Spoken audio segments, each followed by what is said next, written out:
ರಾಜ್ಯದ ಆರೋಗ್ಯ ಇಲಾಖೆ ಗಮನಿಸಬೇಕಾದಂತಹ ಸುದ್ದಿ ಇದು. ರಾಜ್ಯದ ಆರೋಗ್ಯ ಸಚಿವರು ಕೂಡ ಗಮನಿಸಬೇಕು.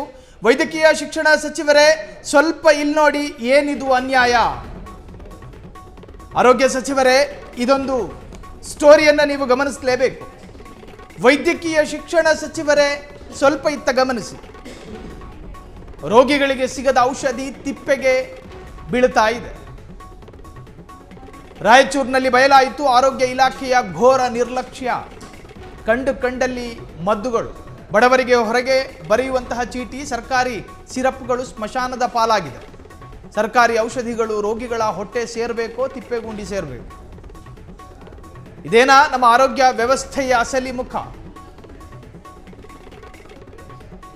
ರಾಯಚೂರಿನ ಜಲಾಲ್ ನಗರದ ಸ್ಮಶಾನದ ತಿಪ್ಪೆಗುಂಡಿಯಲ್ಲಿ ಔಷಧ ಪತ್ತೆಯಾಗಿದೆ.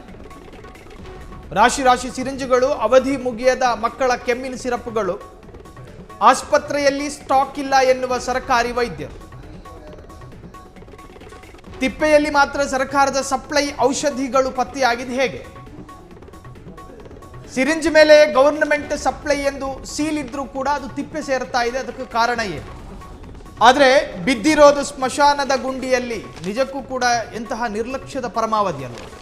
ಬಡವನಿಗೆ ಚೀಟಿ ಬರೆದಿದ್ದೇ ಲಾಭವ.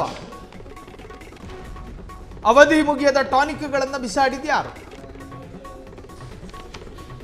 ಆರೋಗ್ಯ ಇಲಾಖೆಯ ಅನಾರೋಗ್ಯದಂತಹ ಸ್ಟೋರಿ ಇದು.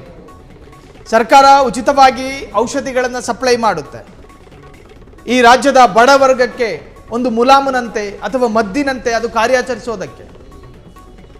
ಅವಧಿ ಮುಗಿಯದ ಸಿರಿಂಜಿಗಳು, ಟಾನಿಕ್ಗಳು, ಸಿರಪ್ಗಳು ತಿಪ್ಪೆಗುಂಡಿ ಸೇರ್ತಾ ಇದೆ. ಅದರ ಅರ್ಥ ಏನು? ಯಾರಪ್ಪನ ದುಡ್ಡಿದು? ಸರ್ಕಾರದ ಖಜಾನೆಗೆ ಈ ರಾಜ್ಯದ ಪ್ರತಿಯೊಬ್ಬ ನಾಗರಿಕನ ಬೆವರಿನ ಹನಿ ಇರುತ್ತೆ. ತೆರಿಗೆಯ ರೂಪದಲ್ಲಿ ಪ್ರತಿಯೊಬ್ಬ ನಾಗರಿಕ ಸರ್ಕಾರದ ಬೊಕ್ಕಸಕ್ಕೆ ಹಣ ಕೊಡ್ತಾನೆ. ಆ ಬೊಕ್ಕಸದಿಂದ ವಿತರಣೆಗೊಂಡ ಹಣಗಳು ಬೇರೆ ಬೇರೆ ಇಲಾಖೆಯಲ್ಲಿ ಸಾಮಾಜಿಕವಾಗಿ ಬಳಕೆಗೆ ಬರ್ತವೆ. ಅದರ ಭಾಗವಾಗಿ ಔಷಧಿಗಳು ಕೂಡ ಹೌದು. ಸರ್ಕಾರಿ ಮುದ್ರೆ ಒತ್ತಿರ್ತಕ್ಕಂತಹ ಔಷಧಿಗಳು, ಎಕ್ಸ್ಪೈರಿ ಆಗದೇ ಇರತಕ್ಕಂತಹ ಔಷಧಿಗಳು ತಿಪ್ಪೆಗುಂಡಿಗೆ ಸೇರ್ತಾ ಇದೆ ಅನ್ನೋದಾದರೆ ಈ ಇಲಾಖೆ ನಿರ್ಲಕ್ಷ್ಯದಿಂದ ಕೂಡಿದೆ ಎನ್ನುವಂತಹದ್ದು. ಈ ಇಲಾಖೆಯ ಅಧಿಕಾರಿಗಳು ಏನು ಮಾಡ್ತಿದ್ದಾರೆ? ಈ ಇಲಾಖೆಯ ಅಧಿಕಾರಿಗಳು ತಾತ್ಕಾಲಿಕ ಅಂಧತ್ವಕ್ಕೇನಾದರೂ ಒಳಗಾಗಿದ್ದಾರಾ? ಕಣ್ಣು ಕಾಣಿಸ್ತಿಲ್ವಾ? ಇದನ್ನು ಪರಿಶೀಲನೆ ಮಾಡಬೇಕಾದಂತಹ ವಿಭಾಗ ಏನಾಗಿದೆ? ಅದಕ್ಕೆ ರಾಶಿ ಸಿರಿಂಜ್ಗಳು, ಅವಧಿ ಮುಗಿಯದ ಮಕ್ಕಳ ಕೆಮ್ಮಿನ ಸಿರಪ್ಗಳು ಯಾರಪ್ಪನ ದುಡ್ಡಿದು? ರಾಜ್ಯದ ಪ್ರತಿಯೊಬ್ಬ ನಾಗರಿಕನ ಬೆವರಿನ ಹನಿ ಇದು.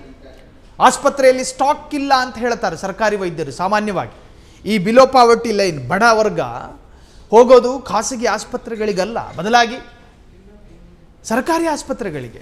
ಅಲ್ಲೋದ್ರೆ ಖಾಸಗಿ ಆಸ್ಪತ್ರೆಯ ಸ್ಟೈಲ್, ಕಟ್ಟಡ ಸರ್ಕಾರಿ ಆಸ್ಪತ್ರೆಯ ರೀತಿಯಲ್ಲಿರುತ್ತೆ. ಒಳಗಿರೋ ಡಾಕ್ಟರ್ಗಳು ಪ್ರೈವೇಟ್ ಹಾಸ್ಪಿಟಲ್ನ ಡಾಕ್ಟರ್ಗಳಂತೆಯೇ ವರ್ತನೆ ಮಾಡೋದು. ಇನ್ನು ಬಂದ ರೋಗಿಗಳಿಗೆ ಸಲಹೆಗಳನ್ನು ಉಚಿತವಾಗಿ ಕೊಡ್ತಾರೆ. ಬದಲಾಗಿ ಔಷಧಿಗಳು ನಮ್ಮಲ್ಲಿ ಗೋದಾಮಲ್ಲಿ ಸ್ಟಾಕ್ ಖಾಲಿಯಾಗಿದೆ, ನೀವು ಹೊರಗಡೆಯಿಂದ ತರಿಸಬೇಕು ಅಂತೇಳಿ ಪ್ರಿಸ್ಕ್ರಿಪ್ಷನ್ ಬರೆದು ಕೈ ತೊಳೆದುಕೊಳ್ಳುವ ಅನೇಕ ಸರ್ಕಾರಿ ಡಾಕ್ಟರ್ಗಳಿರ್ತಾರೆ. ಹಾಗಾಗಿ ಆರೋಗ್ಯ ಸಚಿವರೇ, ಗುಂಡೂರಾವ್ ಸಾಹೇಬ್ರೆ ಇತ್ತ ಗಮನಿಸಬೇಕು. ಇದೊಂದು ಸಣ್ಣ ಮ್ಯಾಟ್ರು ಅಂತ ಹೇಳಿ ಬಿಡಬಹುದಾದ ಮ್ಯಾಟ್ರ್ ಅಲ್ವೇ ಅಲ್ಲ. ಇದು ಅತ್ಯಂತ ಗಂಭೀರವಾಗಿ ಯೋಚನೆ ಮಾಡಬೇಕಾದಂಥ ವಿಚಾರ. ಇದು ಸರ್ಕಾರದ ಖಜಾನೆಯಿಂದ ದುಡ್ಡು ವಿತರಣೆಯಾಗಲ್ಪಟ್ಟು ಸರ್ಕಾರಿ ಇಲಾಖೆಯ ವ್ಯಾಪ್ತಿಗೆ ಬರುವಂತಹ ಆಸ್ಪತ್ರೆಗಳಿಗೆ ಮದ್ದು ವಿತರಣೆಯಾಗುತ್ತೆ. ಆ ತರಹದು ವ್ಯಾಲಿಡ್ ಮದ್ದುಗಳು, ಮಾತ್ರೆಗಳು, ಸಿರಪ್ಗಳು, ಸಿರಿಂಜ್ಗಳು ತೊಟ್ಟಿಲ್ ಬೀಳುತ್ತೆ ಅನ್ನೋದಾದ್ರೆ, ಕ್ಷಣದ ಸುದ್ದಿಗಳಿಗಾಗಿ ಫ್ರೀಡಂ ಟಿವಿ ಸಬ್ಸ್ಕ್ರೈಬ್ ಮಾಡಿ, ಲೈಕ್ ಮಾಡಿ ಹಾಗೂ ಫಾಲೋ ಮಾಡಿ. ಹೊಸ ಸುದ್ದಿಗಳ ನೋಟಿಫಿಕೇಶನ್ಗಾಗಿ ಬೆಲ್ ಐಕಾನ್ ಮೇಲೆ ಕ್ಲಿಕ್ ಮಾಡಿ.